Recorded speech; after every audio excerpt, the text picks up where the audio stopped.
برست، پدر و مادر احترام کن، دعاشو بگیر.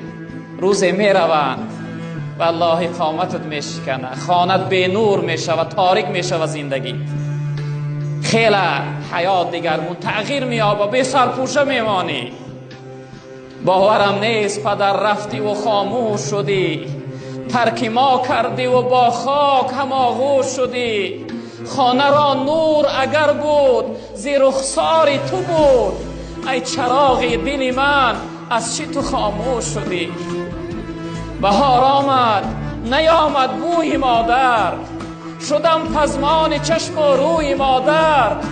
نمی ارزد هزاران نوده گل و یک تاری سفید موی مادر.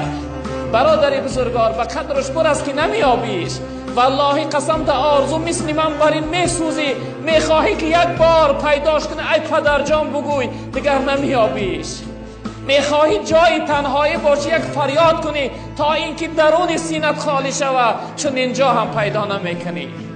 برادر عزیز و بزرگوار به قدر پدر و مادر برس. برادر عزیز و بزرگوار به قدر برادر برس، به قدر یار و دوست برس، آخر جدا می شوی.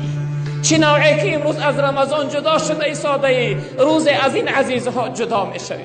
اگر تو نروی حتما اونها از تو می روند و جدا می شوند. یک عمر از این بی پرواگی و بی احترامی می سوزانند تره. یک عمر از فراق از داغشو می سوزی برادر عزیز و بزرگوار.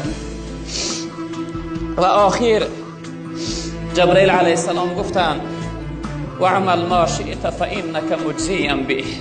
عمل کن، هر کاری میخوای برادری عزیز بکن، ایرا فراموش نکن که آخر از این کردار جزا میبینی.